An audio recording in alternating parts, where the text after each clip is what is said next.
조건을 잘 찾지 못하고 살아가고 있는 것 같습니다. 어떤 사람이 이런 이야기를 했습니다. 행복한 사람이 어떤 사람이냐? 자, 행복한 사람이 어떤 사람일까라고 하는 것입니다. 행복한 사람은 돈을 많이 가지고 있는 사람, 사회적인 지위와 명성이 있는 사람, 그런 사람도 아닙니다. 남들에게 높임을 받고 존경함을 받고 있는 사람도 아니라 그 감사하는 사람은 행복한 사람이다 라고 하는 거예요. 행복은 감사와 정비례 한다라고 하는 것입니다. 우리는 그죠, 행복하기를 원합니다.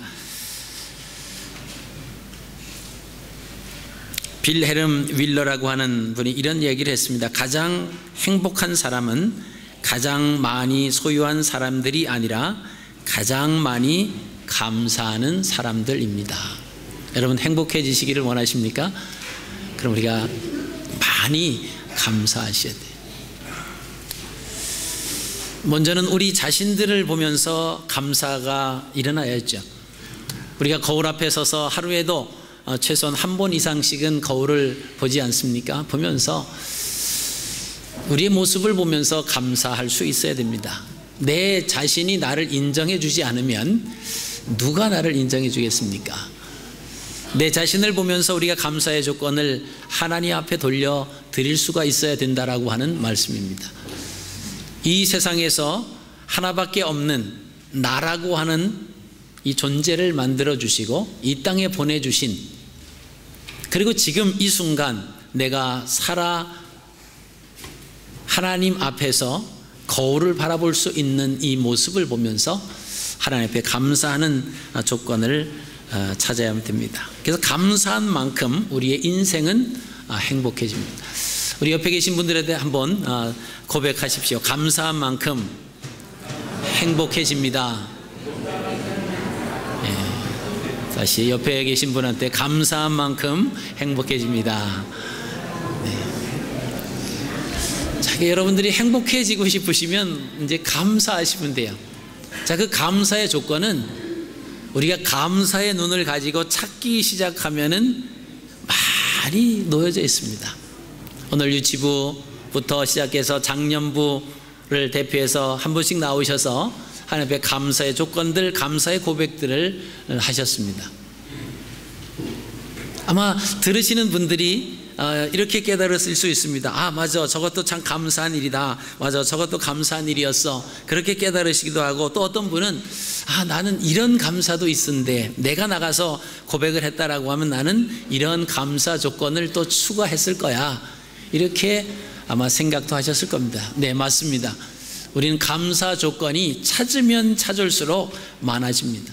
그리고 그 감사를 많이 하면 할수록 우리는 행복한 사람이 된다라고 하는 말씀입니다.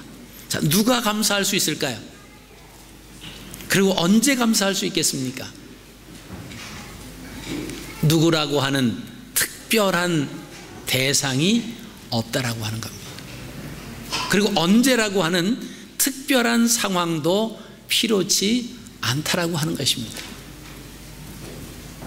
특정한 사람이 아니고 특별한 상황이 아니라 누구든지 언제든지 우리는 하나님 앞에 감사할 수 있고, 나와 연관되어 있는 모든 사람들, 모든 환경들에게 감사의 조건을 찾을 수 있는, 우리는 감사할 수 있는 주인공들이 다 될 수 있다라고 하는 것입니다.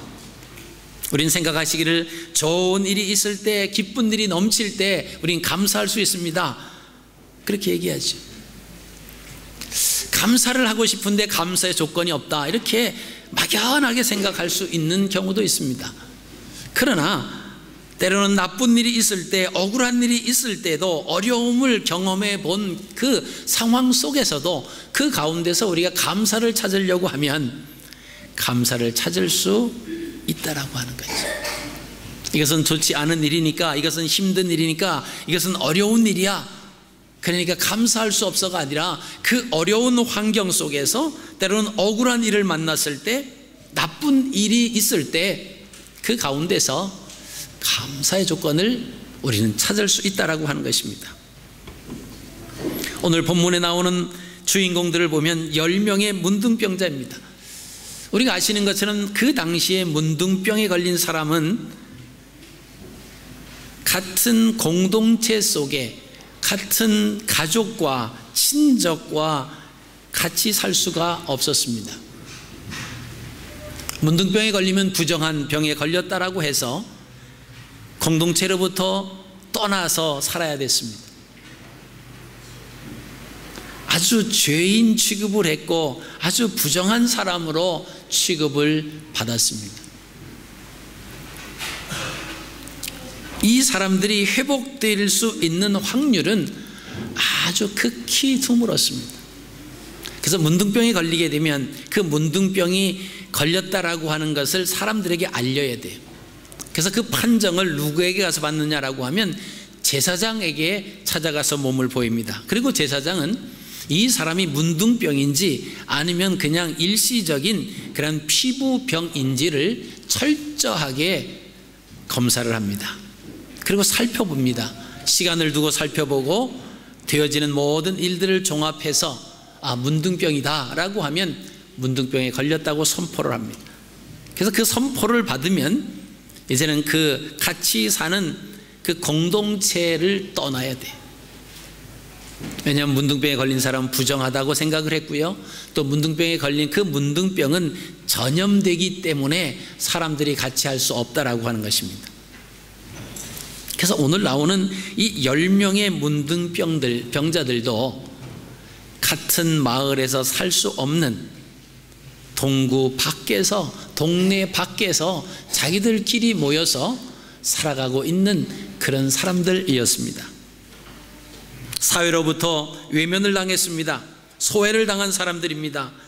회복되기가 쉽지 않은 그런 상황입니다. 얼마든지 불평과 원망을 할 수 있습니다. 여러분, 우리가 작은 일은 사람에게 불평을 합니다. 그러나 조금 큰 잘못된 그런 일들이 있으면 사람에게 불평하기보다는 하나님에게 불평을 해요. 왜 하나님이 나를 이렇게 만드셨습니까? 왜 하나님이 나에게 세상에서 치료받을 수 없는 그런 질병 가운데 나를 이끌어 놓으셨습니까?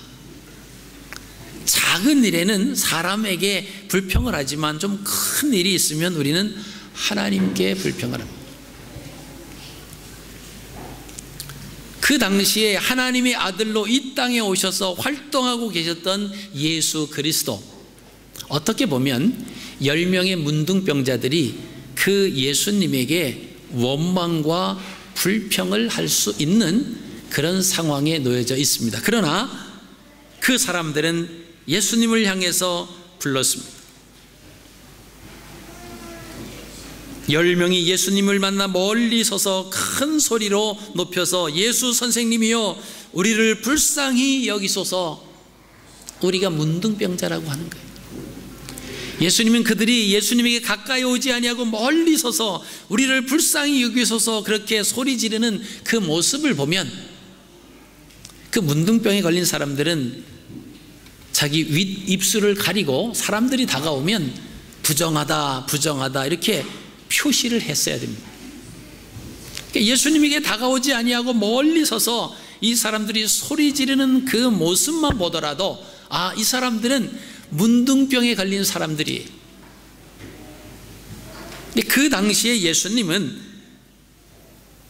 어떤 질병에 걸린 사람들을 만나서 그 자리에서 바로 치료도 해주셨습니다. 그런데 이번만큼은 예수님께서 그 10명의 문둥병자들을 시험하십니다. 무엇이라고 말씀하시냐 하면 제사장에게 가서 너의 몸을 보여라, 이 말씀을 하십니다. 문둥병에 걸렸다가 문둥병이 깨끗하여지면 제사장이 선포를 하게끔 되어 있습니다.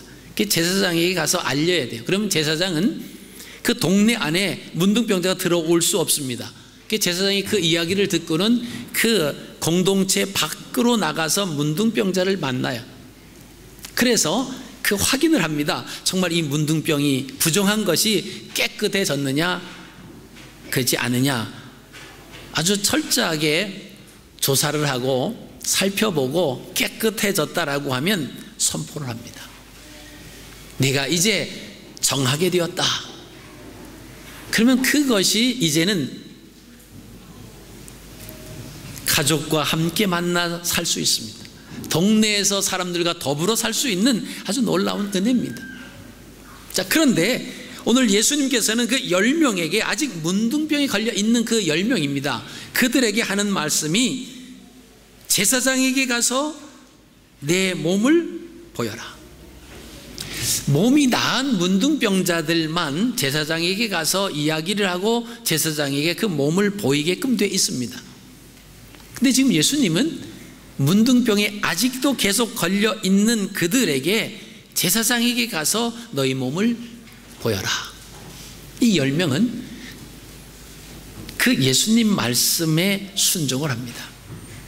그리고 제사장이 있는 성 안을 향해서 일단 달려갑니다. 가서 보여서 말을 해야 되니까. 근데 가는 중에 놀라운 사건이 벌어집니다. 제사장을 만나러 가는 중에 길을 가다가 자기의 몸이 깨끗하여짐을, 문둥병으로부터 나아진 것을 이 사람들이 깨닫게 됩니다.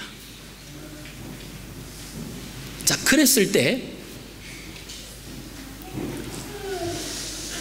아마 이 사람들은 그래, 이렇게 낫구나. 그러니까 빨리 가서 제사장을 만나고 제사장에게 이야기를 하고 나서 내가 죄 없이 깨끗하여짐을 선포받고, 그리고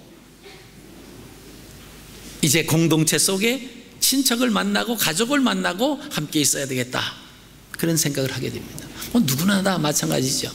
근데 그 중에 한 사람은 더 중요한 사실을 오늘 깨닫게 됩니다. 바로 조금 전에 우리에게 말씀하셨던 그 예수 그리스도, 그분에게 찾아가서 감사를 하고 싶은 마음이 있었어요. 근데 다른 사람들은 빨리 제사장을 만나고 싶었고, 제사장을 만나고 나서 그 공동체 가족과 친척에게 자기가 이제는 문둥병으로부터 깨끗하게 됨을 알리고 싶고 떳떳한 사회의 한 구성원으로 살고 싶었을 겁니다. 근데 그 중에 사마리아인 출신의 한 사람, 10명 중에 나머지는 유대인의 출신일 가능성이 높습니다. 그 문맥을 우리가 살펴보면 이 이방인 사마리아 사람 이외에는 예수님을 찾지 않았다고, 그 9은 어디 있느냐고 예수님이 물으시죠. 어떻게 보면 이 사마리아 출신 사람들은 BC 722년에 아수르에 의해서 북이스라엘이 멸망을 당합니다. 그리고는 아수르가 북이스라엘을 통혼을 시킵니다. 아수르 남자들을 그 사마리아에다가, 사마리아는 북이스라엘의 수도였습니다. 거기다가 데려와서 이 북이스라엘의 처녀들과 결혼을 시키는 거예요. 그리고 북이스라엘에 있던 사마리아 상에 있던 남자들은 또 데리고 가서 그 아수르 여인들과 처녀들과 결혼을 시켰습니다. 그래서 이스라엘 백성들이 볼 때는 이 혈통이 순수한 혈통이 되지 않았습니다. 혼혈아들이 됐어요. 그래서 이 사마리아 있는 사람들을 죄인시 취급했고 이방인시 취급을 했습니다. 그래서 유대인이 아니다, 너희들 이제 끊어졌다, 이방인이다, 구원받는 사람들과 상관이 없다, 그렇게 따돌림을 받았던 이 사마리아 사람입니다. 우리가 어떻게 보면은 가장 감사를 해도 가장 나중에 와서 감사할 수 있는 사람, 이 사마리아 사람이 가장 먼저 예수님을 찾아왔습니다. 그리고 예수님에게 무릎을 꿇고 예수님에게 감사를 합니다. 이 사람은 얼마든지 바쁜 사람이고요, 또 얼마든지 앞으로 가서 빨리 제사장에 보이고 해야 할 일들이 많이 있는 사람, 동일한 사람입니다. 근데 예수님을 찾아서 옵니다. 예수님이 물으십니다. 다른 9은 어디 있느냐? 여러분, 우리가 하나님의 놀라운 은혜를 받고 살아가는 하나님의 자녀들입니다.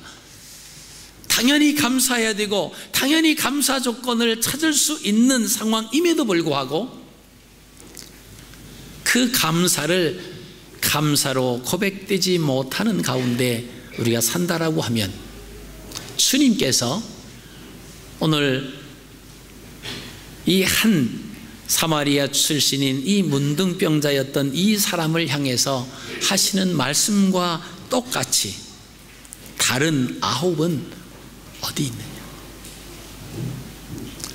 우리가 감사할 수 있는 하나님의 백성임에도 불구하고 감사하지 못한다라고 하면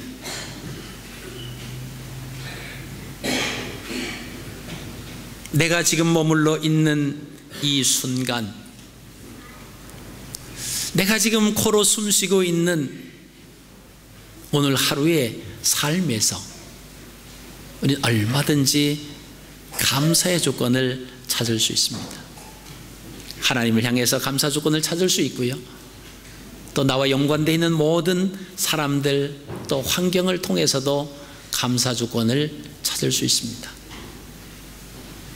근데 거기에 대해서 우리는 더 급한 것이 있다라고 하는, 더 빨리 제사장을 만나야 되고 더 빨리 내가 거룩하고 깨끗해졌다고 인정함을 받는 것이 중요하다고 생각한 나머지 우선해야 할 감사의 우선 원칙을 놓치고 있을 때가 많이 있다라고 하는 거예요.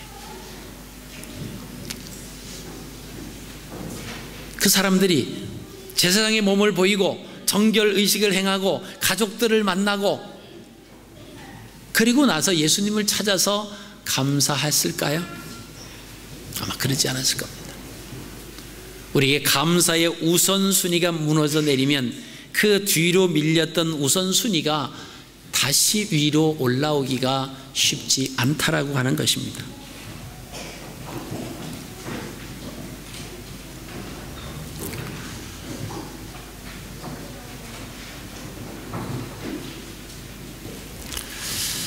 그럼 그 죄목 중에서 그 형사 그 처벌 중에서 감사하지 않은 죄라고 하는 그 죄목이 있다는 사실 아세요?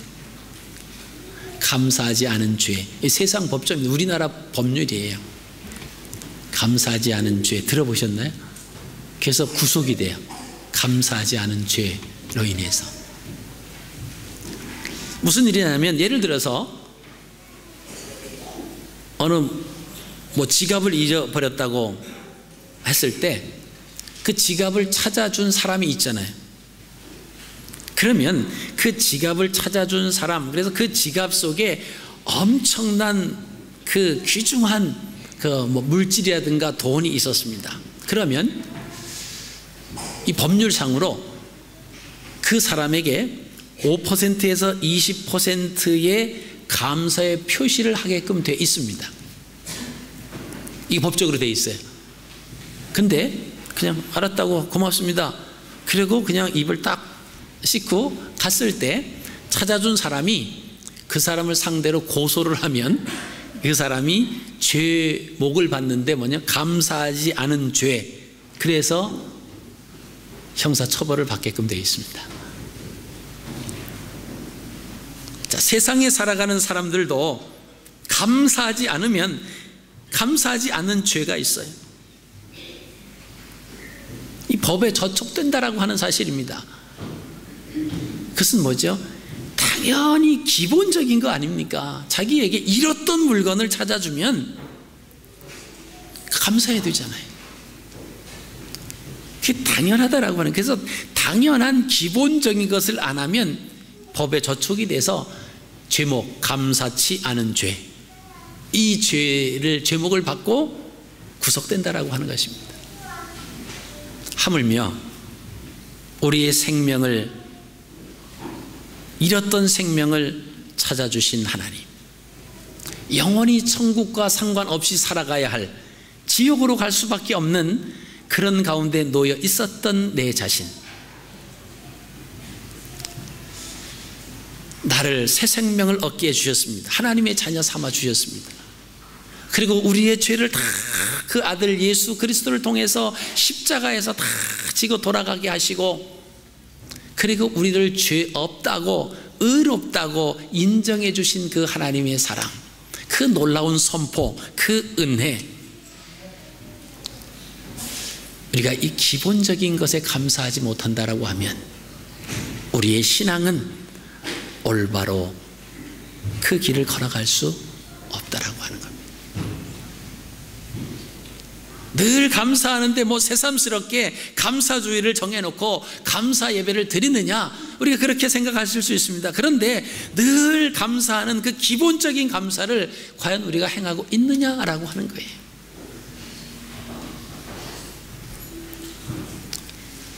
정말 감사할 수 있는 그 조건들이 얼마나 많이 있는지 모릅니다. 그렇죠. 우리 같은 가정이라고 하는 공동체를 이루고 살아가는 그 구성원들 얼마나 감사합니까? 어느 분이 행복하게 살다가 일주일이면 둘이 손을 붙잡고 연세가 드셔서 이제 공원에도 가고 바닷가도 가고 그러시다가 한 분이 병져서 누우셨어요. 그것이 길어지면서 의식이 없어지십니다. 그러나 살아는 있어요. 우리가 소위 식물인간이다 이렇게 말하죠.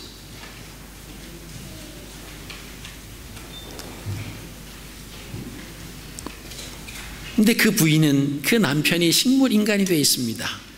내가 이야기해도 이 말을 듣는지 반응이 없습니다.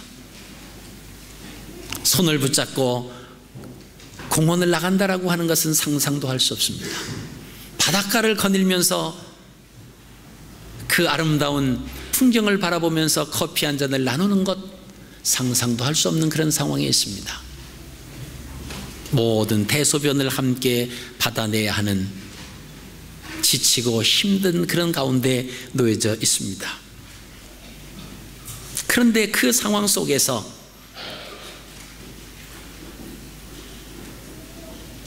고백하기를, 당신이 이대로만 내 곁에 머물러 주는 것만 해도 나는 감사합니다. 많은 사람들이 볼 때 얼마나 고달프고 얼마나 힘듭니까? 의사소통이 되지도 않아요. 밥을 먹을 수도 없습니다. 표현도 못하고 죽은 시체와 다름없어요. 단지 숨이 끊어지지 않았다라고 하는 것 이외에는 아무런 반응도 없습니다.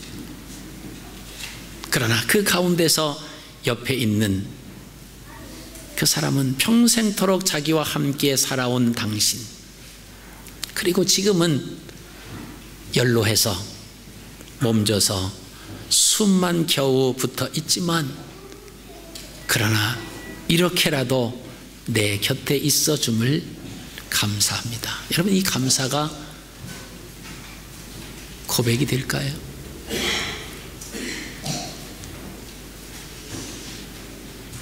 우린 처음에는 뭐 불쌍하니까 감사하지, 불쌍한 것에 동정심의 감사는 감사가 아닙니다. 우리의 인생길 속에서 나와 동행해 준 사람,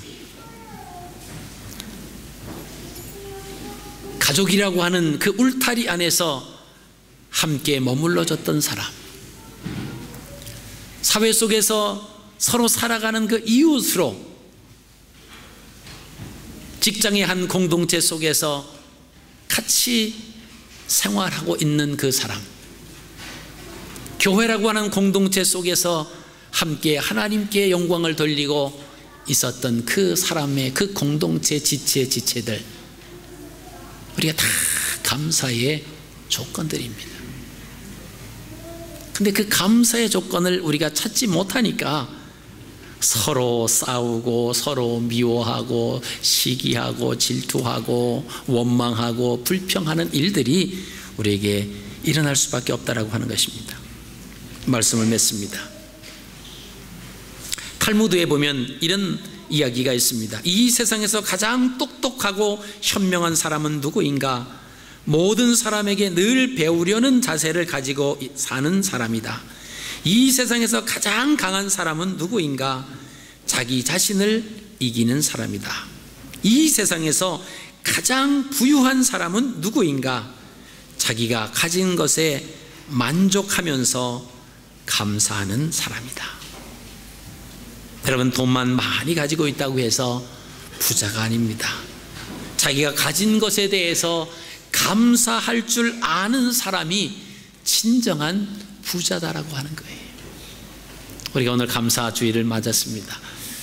우리가 물론 하나님 앞에 감사하는 그런 마음도 있지만 또 우리 주변에 있는 모든 사람들, 또 가족들에게 감사의 조건을 찾아서 우리의 삶이 늘 감사하는, 늘 감사하고 그 감사가 크면 클수록 우리는 서론에서 말씀드린 것처럼 우리는 행복한 사람입니다.